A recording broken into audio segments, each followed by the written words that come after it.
चरणामृत से संबंधित एक पौराणिक गाथा काफी प्रसिद्ध है जो हमें श्री कृष्ण एवं राधा जी के अटूट प्रेम की याद दिलाती है।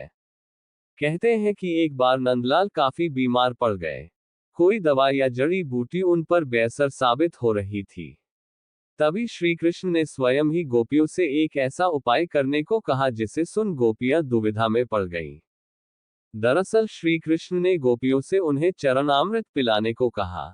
उनका मानना था कि उनके परम भक्त या फिर जो उनसे अति प्रेम करता है तथा उनकी चिंता करता है, यदि उसके पांव को धोने के लिए इस्तेमाल हुए जल को वे ग्रहण कर ले तो वे निश्चित ही ठीक हो जाएंगे। लेकिन दूसरी ओर गोपियां और भी चिंता में पड़ गईं। श्री कृष्ण उन सभी गोपियों के लिए बेहद महत्वपूर्ण थे, वे सभी उनकी परम भक्त थीं, लेकिन उन्हें इस उपाय के निष्फल होने की चिंता सता रही थी। उनके मन में बार बार यह आ रहा था कि यदि उनमें से किसी एक गोपी ने अपने पांव के इस्तेमाल से चरणामृत बना लिया और कृष्ण जी को पीने के लिए दिया तो वह परम भक्त का कार्य तो कर देगी, परंतु किन्हीं कारणों से कान्हा ठीक ना हुए तो उसे नर्क भोगना पड़ेगा।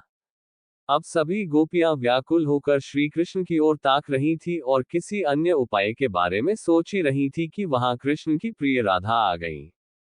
अपने कृष्ण को इस हालत में देख के राधा के तो जैसे प्राण ही निकल गए हो। जब गोपियों ने कृष्ण द्वारा बताया गया उपाय राधा को बताया तो राधा ने एक क्षण भी व्यर्थ करना उचित न समझा और जल्द ही स्वयं के पांव धोकर चरणामृत तैयार कर श्री कृष्ण को पिलाने के लिए आगे बढ़ी। राधा जानती थी कि वे क्या कर रही है। जो बात अन्य गोपियों के लिए भय का कारण थी, ठीक वही भय राधा को भी मन में था, लेकिन कृष्ण को वापस स्वस्थ करने के लिए वह नर्क में चले जाने को भी तैयार थी।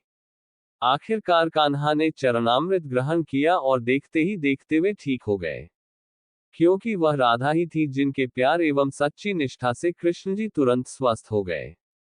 अपने कृष्ण को निरोग देखने के लिए राधा जी ने एक बार भी स्वयं के भविष्य की चिंता ना की और वही किया जो उनका धर्म था। ऐसे ही स्टोरियां मैं आपके लिए लेकर आऊंगा। बस आपको स्टोरी पसंद आई तो लाइक शेयर जरूर कर लेना। चैनल सब्सक्राइब नहीं किया तो सब्सक्राइब भी कर लेना। ओके।